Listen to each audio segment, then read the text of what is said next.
Pour faire apparaître des éléments dans un ordre particulier sur une diapositive, je vais utiliser le volet Tâches, Animation personnalisée. Je vais choisir l'élément que je veux faire apparaître, par exemple le titre, pour permettre aux élèves de deviner le nom du peintre ou le titre avant de le faire apparaître.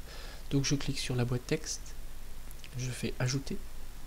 Donc dans l'onglet Entrée, pour faire apparaître mon texte, je vais choisir l'animation qui me plaît. Donc balayer par exemple, on voit ici qu'on a un aperçu, ou boîte, on a un aperçu de l'animation. On peut choisir n'importe quelle animation, on évitera de prendre effet aléatoire, flash ou insertion furtive, puisque ces trois animations font apparaître mais aussi disparaître l'élément au bout de quelques secondes. Donc je clique sur OK. Et cette fois, je vois que mon élément Norman Rockwell va s'animer en un clic. Donc je clique sur diaporama pour voir ce que ça donne. Donc je clique et Norman Rockwell apparaît. Cette fois, je vais faire animer le titre de la peinture. Donc je clique sur mon titre. Je vais faire Ajouter. Je clique sur mon animation. OK. Et donc on voit ici que j'ai deux animations. Premier clic, deuxième clic.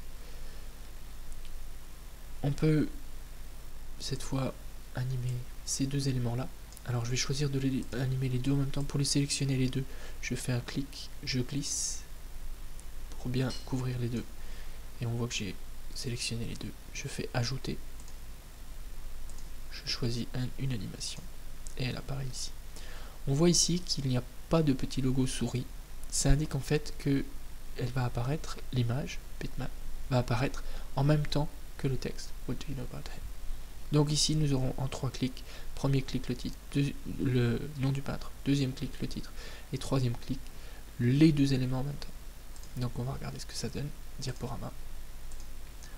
Donc je fais apparaître mon nom de peintre, le titre de la peinture et au troisième clic les deux éléments. Cette fois je vais changer, j'ai envie de faire apparaître le nom du peintre après le titre de la peinture. Donc je vais cliquer ici pour changer l'ordre, modifier l'ordre.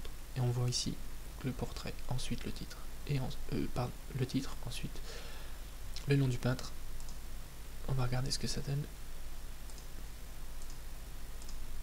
Donc j'ai bien le titre de la peinture, ensuite le nom du peintre, et ensuite au troisième clic les deux éléments.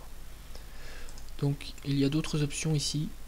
On peut sélectionner le début de l'animation. Donc ça peut être avec le précédent ou après le précédent ou au clic.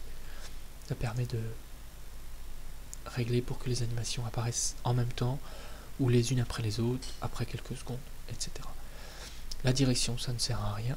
Et par contre la vitesse, bon bah ça peut permettre de régler pour que les animations aillent assez vite.